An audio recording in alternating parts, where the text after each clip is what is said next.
Hello and welcome to this special interview. With me is Mr. Piyush Goyal, Union Minister of India, or should I say Bharat, sir. Welcome to Firstpost. Thank you. Pleasure to be on your show, Palki ji. It's an honor to have you. And let me start with a word of congratulations. India has just closed its G20 presidency on a high, at least the leaders' summit. And we had everyone, all sides agree to a joint statement. You have passed a cabinet resolution hailing the success of the G20. Are you satisfied with the outcomes? It truly is very, very satisfying, very, very encouraging to see the trust that India during its G20 presidency has been able to earn from leaders across all sides of the fence. Very different viewpoints were on offer. It was a difficult time. Most people had given up hope on an outcome document. I think it was very deft handling on the part of the Honorable Prime Minister and the team which was working on it. And clearly a matter of great satisfaction that what we had set out to achieve when the presidency came to India, making it a people's G20, Jan Bhagidari, get everybody involved, get the nation feel connected to an important event like this, and come up with outcomes which demonstrate to the world that India cares for not only our 140 crore Indians, but for the entire world. I think that message has gone down very, very strongly from this presidency. Yes, and like I was telling you, the Brazilian president, Brazil is the next chair, and they said they're taking lessons from India. You mentioned Jan Bhagidari. It truly was a people's event. And the people have one question in mind. How did you make it happen? You served as the G20 Sherpa in 2021. And while we see the decisions come out, we're all curious to know what goes into, forging that consensus. How do you achieve something like this? When we got the presidency on 1st of December last year, the situation was somewhat like what we hear of in the Charles Dickens book, A Tale of Two Cities.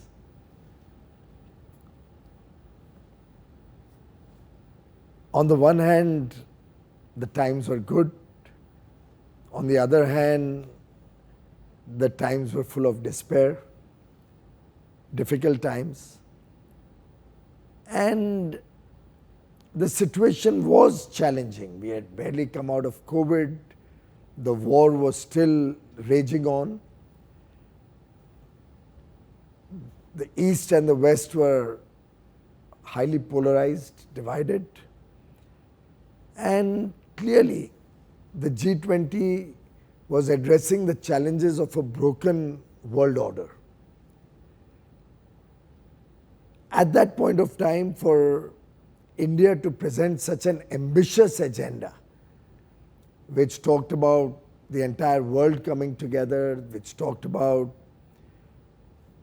the world addressing the needs of a long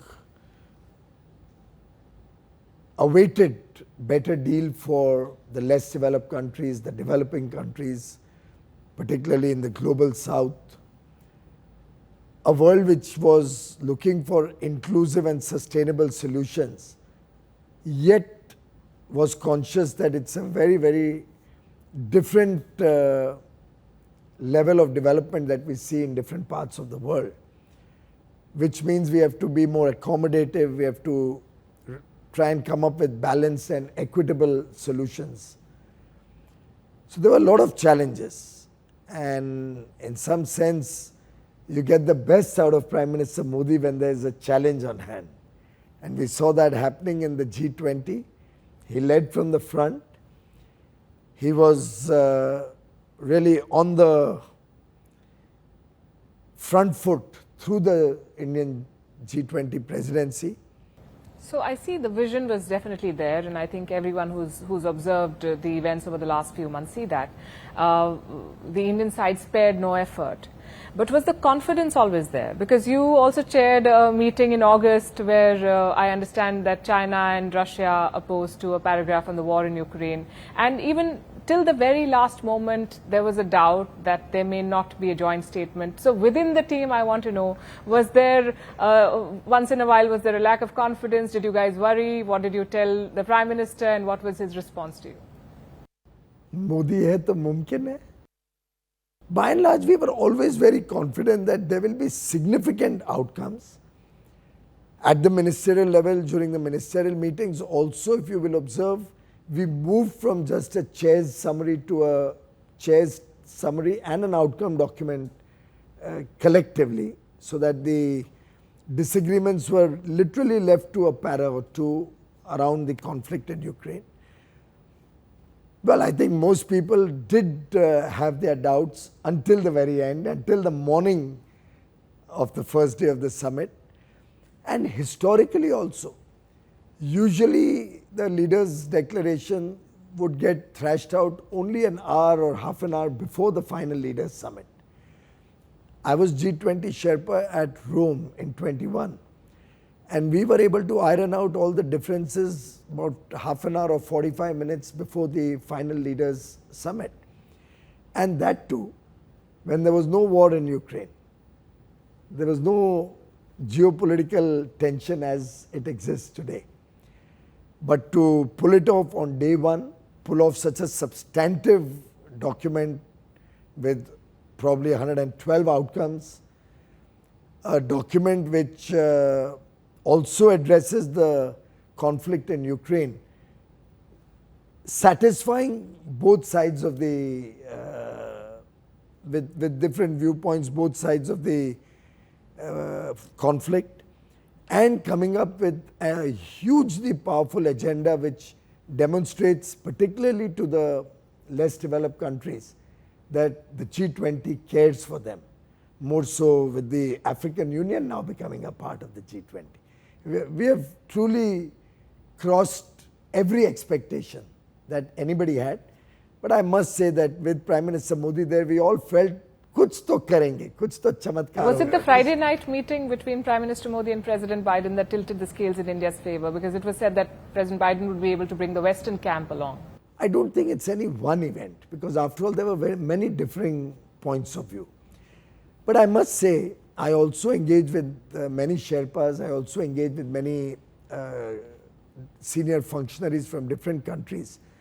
Across the board, there was unanimity on one thing, certainly, that everybody wanted to make the Indian G20 presidency a success.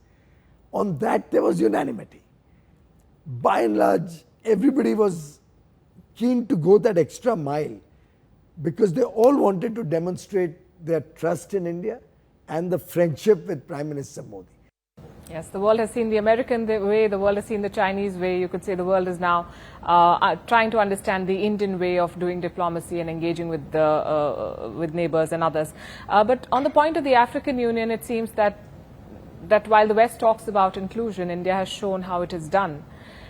Is this also going to reflect in our policy moves, because our vision for engagement with Africa does not match our diplomatic presence and actual engagement at this point? So are we going to see a shift? I think you will see a shift. And the shift is not going to start today, it's going to continue into the future. If you will see over the last 9 years, the number of engagements India has had with Africa, including inviting all the 55 African countries for an India-Africa summit in New Delhi.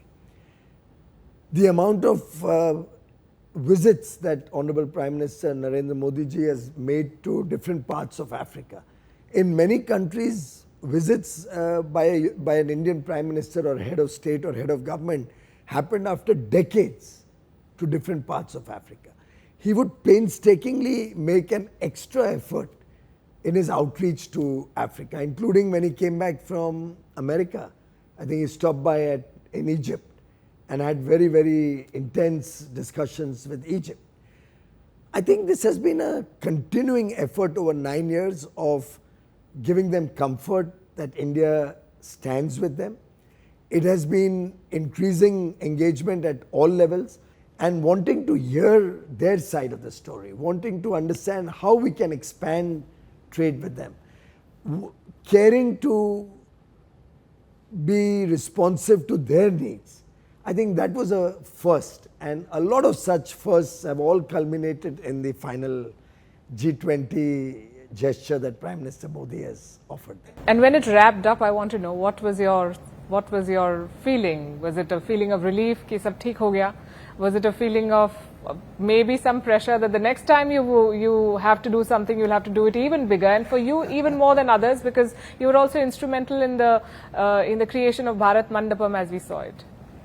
Well, I can certainly tell you that khatam nahi hua hai. We still have 2.5 months of our presidency, and we've already got our homework to start working in for the next 2.5 months. 75 days is a long period of time, and we have our work cut out. We still have to start delivering. The Indian presidency is not looking at these outcomes to be filed away for future reference. Every single one of the items that we have discussed, debated, and worked on through the year, whether at the ministerials, whether at the engagement groups, or in the final leaders summit, are all action agenda for all of us, is work that we all have to pursue. And I can assure you this is going to be taken as seriously as, for example, we take our manifesto, as we take any cabinet decision, as we take any budget announcement. How does the Delhi Declaration and the conversations you've had, especially over the past few days, how does it impact India's bilateral engagements with partners, especially on trade? Because we've seen a lot of focus on trade deals lately, and over the weekend we saw two in particular, the UK and Saudi Arabia. Which are the areas or regions we're focusing on to push for deals like these? I think the biggest achievement of the entire G20 presidency has been trust. And this is going to hold us in good stead as we expand our bilateral engagements with different countries or different regions. Opening up trade and investment dialogue with different countries will help India grow faster, will help India provide opportunities to our young boys and girls, will help our startups, will help our MSMEs, will help our farmers with greater business potential for food processing or export of agri products. And therefore, I think bilateral trading arrangements or economic partnerships that we are pursuing with the UK, also with the EU, the 27 nation bloc of EU, who is our second largest trading partner after the United States, our very active engagement with the EFTA countries, Switzerland, Norway, Liechtenstein and Iceland, our very active involvement with IPEF, the Indo-Pacific Economic Framework, where the United States is the lead. The potential that we see in the Middle East, particularly since the Middle East we have seen after our successful CEPA negotiations with UAE, also opens up doors for Africa and Eastern Europe. We also were in a dialogue with Canada, which for some time we are looking at we've given it a pause to see how we need to take it forward going forward. Why is that, if I may ask? There's several reasons. We need to make sure that geopolitically and economically we are all on the same page. And therefore, the pause on the Canada discussions. Are we not on the same page with Canada? We are on good page, but we have had certain issues which are of serious concern. They have been highlighted in the bilateral meeting that the Honorable Prime Minister had with the Prime Minister of Canada, and we are hoping for resolution of some of these issues before we take it forward. So you will see that we have a very vast array of negotiations underway. In fact, most teams in the Commerce Ministry are actually doing two-shift working, a morning negotiation with one and another in the evening. And you really need to be very sharply focused on each negotiation because you are crystal gazing into 30, 40, 50 years into the future. So when you strike a trade deal, what are the key considerations? Is it visas? Is it market access? What are the sort of boxes that you have to tick? Well, a trade deal doesn't address immigration issues. Immigration is looked at by the Foreign Ministry through their mobility but in terms of more partnerships. access for people to be able to work and...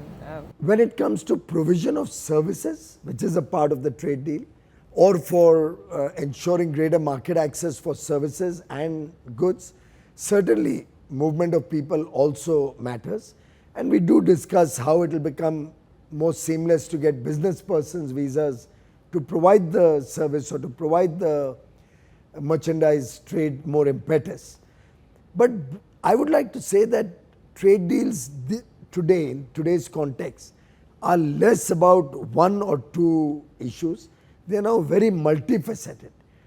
A trade deal basically gives a message of friendship, gives a message to businesses that yes, the lines are open between the two countries. A trade deal also very often covers an investment potential. A trade deal also looks at many other areas to attract businesses to each other. For example, intellectual property rights. We look at what we can do to make logistics more seamless, how we can do paper work between the two countries easier to promote ease of doing business. So I think trade deals today have gone far beyond the traditional goods and services access to comprehensive economic partnerships. I asked about visas because I understand that was one of the sticking points when we were talking to London, and reports say that the UK Prime Minister will be back in India next month possibly to wrap this up. How positive are you? What is the time frame you're looking at? I think one must understand that visas are of two kinds. One is immigration and one is temporary. Immigration doesn't come under the purview of any trade deal, and that was the misunderstanding that I think got accentuated last year when there was some mix-up between whether immigration was going to be opened up between India and UK. Neither is it on the table, neither has India asked for it, and neither are we looking to send all our talent out of India. What we are looking for is that business becomes smoother and provision of services on both sides gets seamless mobility also. Those are through temporary visas, and I think on temporary visas obviously there will be a dialogue how bridge can be created between different trading partners to ensure that when we are looking at opening up services amongst each other, we'll also have to ensure that the person can enter into each other's territory to provide those services. It is said that London needs it more than New Delhi. So would you say that we are on course to signing it this year? No agreement can ever be executed unless it's fair, equitable, balanced, and a win-win for both countries. So I don't think it's about London needing it more or India needing it more. It will only happen when both of us find the right balance, both of us feel it's in the best interests of our economies, and when collectively we can support each other's economies to prosper. With Saudi Arabia, India set a very ambitious target. You want to double bilateral trade to $100 billion. Which are the areas that you're looking at to expand this partnership? While we are looking at doubling it to 100 billion, we are also looking at bringing more balance to the trade, which is currently, of course, skewed in their favor because of oil imports into the country. We are looking also at large amounts of capital inflows in terms of investment potential that India offers for Saudi investments to earn good returns and help India in its development journey. Is India open for business for Chinese investors? Well, India is open for business for all investors across the world. We are fair to all countries. We would only like to make sure that we get reciprocal access, reciprocal benefits. We'd like to make sure that strategically India's interests are not compromised, and therefore India is a little cautious when it comes to investments from all our land bordering countries, whether it's China or any other land bordering country. We are looking at a little more cautious, calibrated approach. After the border standoff in 2021, India has sort of reassessed its trade relationship with China. We banned hundreds of Chinese apps. Since 2021, according to the data I have, 58 FDI applications from China have been rejected. What are the major concerns with respect to business with China? I think the apps were more out of security concerns. It was not a trade issue, and neither was the Trade Department or Commerce Ministry involved in that decision. It was a security concern which was addressed by the concerned departments.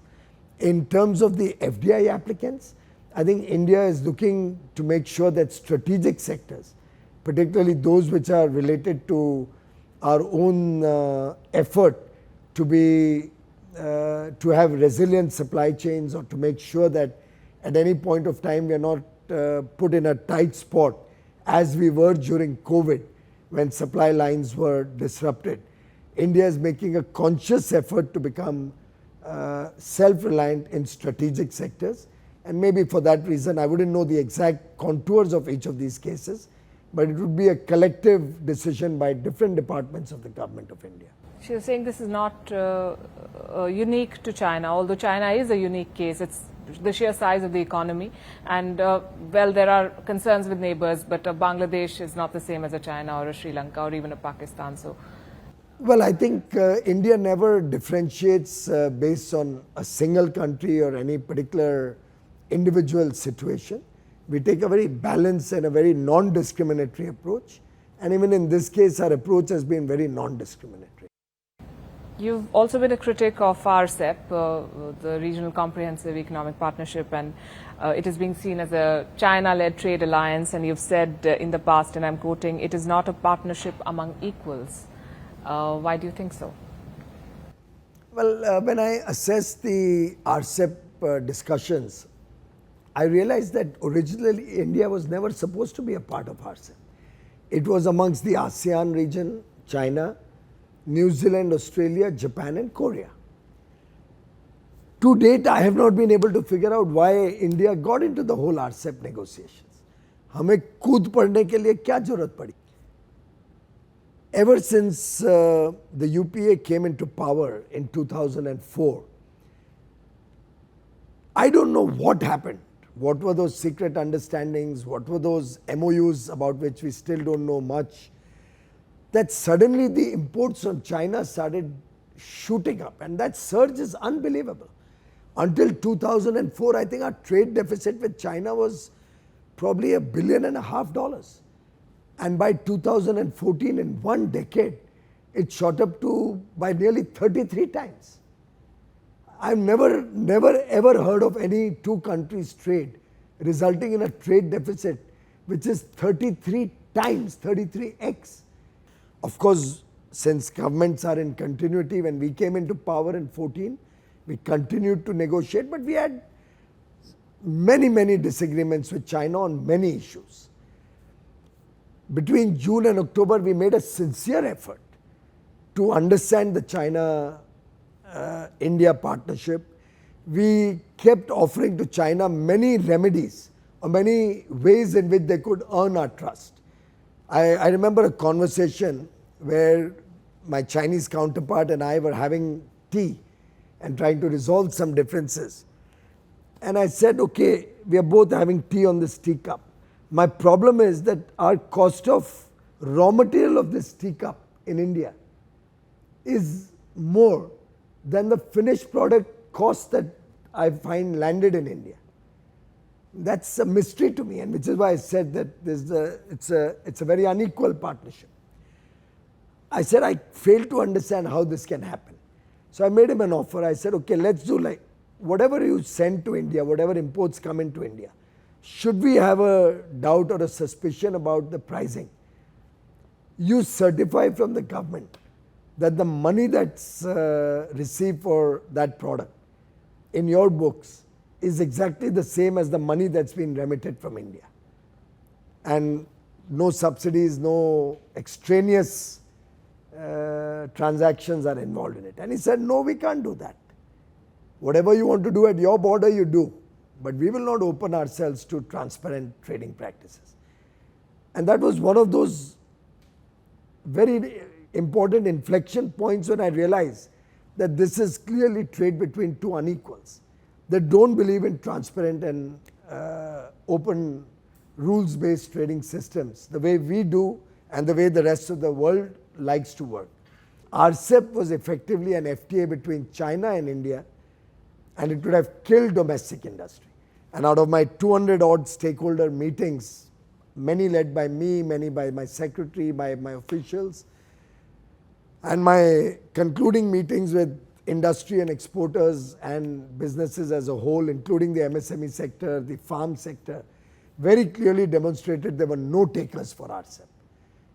And the Honorable Prime Minister had the courage of conviction to stand up on 4th of November in Bangkok, I think it was, where he took the very bold call which stunned the world. So clearly there are concerns, and you said that for whatever reasons post-2004 trade with China surged. How much of that have you been able to undo? Your government has been in power for the past 9 years, and as of the last financial year, we were still importing shipments worth $98 billion from China. So why have we not been able to reduce that dependence on Chinese imports? Palki ji, as I said, the imports from China went up many fold in that 10-year period. In our period, it has only gone up 2x from what we inherited in our first year, which was legacy of what we got. We were at $48 billion of imports already. Now, the decoupling is a long-drawn process. You don't decouple overnight. Particularly in an economy which is the world's fastest growing large economy like India, with 1.4 billion Indians. 1.4 billion Indians aspiring for a better quality of life. The demand obviously in India for goods and services is high. And over the years, we've seen so many products coming in from China. It's a long drawn process to now create enough domestic capabilities and capacity. It's a process to introduce high quality standards to make sure we get good quality products coming into India. And that process is going on very significantly at very fast pace, because of which I think we've been able to promote domestic investments, promote domestic manufacturing. Otherwise, the same import figure, if I was to juxtapose what was happening prior to 2014, would have been far higher. You've also signed what is being called the new spice route, the India, West Asia, Europe trade corridor. We hear of such announcements being made. For instance, last year, the G7 announced a $600 billion project for lower and middle income countries, and then it has not seen the light of the day because of financing issues. So where do you expect to get the funding for this, is A, and B, is this a challenge to China's BRI? As far as the first question is concerned, largely this is being fleshed out in greater detail, but it is going to be financed by each of the countries along the way to support this endeavor. And we also have Europe and the United States very seriously committed to this, because opening up of this corridor all the way from Southeast Asia to Europe really is one step in the direction of an interconnected world. So I think this is a very natural fit, unlike some of the other efforts that were made in the past, which were more geopolitical than for the good of all the participating countries. What we have done is a win-win for all the participants. Everybody stands to benefit. Both India and US are entering election season, and one of the key players in America has started talking. His name is Donald Trump, and he's complaining about India's tariffs again. For some reason, he's been talking about Harley-Davidsons for years now, and last month he threatened to slap reciprocal tax on India if he's voted back to office. He said, and I'm quoting, "India is probably the nation with the highest tariffs in the world." What do you make of statements like these? Two things. One, he has been president in the past and we have worked with him. So I'm sure as more dialogue happens and more understanding happens, he will realize we are really not the highest tariff country in the world. Point one. Point two, in many ways, India has opened up its business through promoting bilateral agreements, also by ensuring that high technology products get free flow and lower tariffs. There are certain areas where we do have tariffs, but so has the United States. I mean, peanut butter in America has exorbitant tariffs. So every country protects certain very critical, sensitive, politically sensitive areas through tariffs or through other measures. And I think all this needs is more dialogue and debate and discussion and a deeper understanding which will resolve this matter. As of July this year, India has 19 free trade pacts in place, but India's utilization rate, according to the Asian Development Bank, is below 25%, which is among the lowest in Asia. Why do you think we've not been able to unlock the full potential of these deals? I think Indian businesses have such a great demand and such a huge business potential in India that traditionally Indian businesses would not look overseas or would not look at going international very easily. The cozy comfort of a large domestic demand itself was big business for India. You might have observed in the last 2 or 3 years, the Honorable Prime Minister has led from the front an initiative to connect government, business and opportunities. And only in the last 2 years, post-COVID, our international trade has gone up by 55% in 2 years. It's almost history in the making. Now Indian businesses are coming of age. They're recognizing that if India has to be a developed nation, we'll have to go really long on international trade. We'll have to expand our international frontiers. We'll have to start engaging with the world from a position of strength and offering high quality, competitively priced goods and services to the world. 2 years have been very good. There are challenges in store, particularly with the Ukraine war continuing to disrupt markets and also discretionary spending taking a hit post almost now 18 months of war. We are grappling with challenges, but we are confident that we'll emerge winner. The world is looking at diversifying supply chains, and most international companies are adopting a policy of China plus one, which is seen as an opportunity for India. And at the same time, there are other players like Thailand and Vietnam. They offer similar deals, similar advantages. They're vying for the same market. What is India's strategy? Frankly, China plus one is a very popular terminology. Then you have anything but China, then you have friendshoring and nearshoring. All of these have been in public domain for quite some time now. And I do recognize that India also benefits when people are looking for trusted partners, looking for rules-based, transparent economic systems where they feel confident that they, and safer also. No Indian businessman disappears in the middle of the night for months and then comes out as a professor. But I think today, and more particularly after this G20 presidency, India has changed the rules of the game. The narrative is now very much different.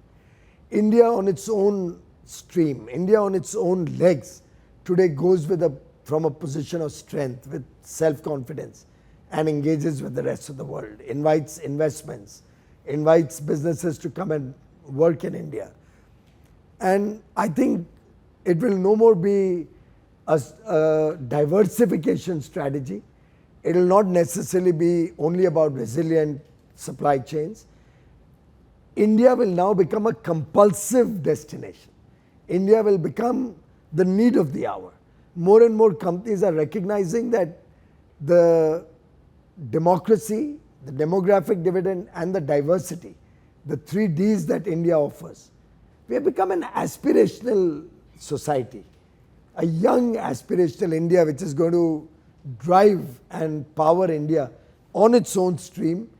We will become the pole around which world economies will want to work and engage. You wear many hats as a minister. You're in charge of 3 ministries: commerce and industry, textile and consumer affairs.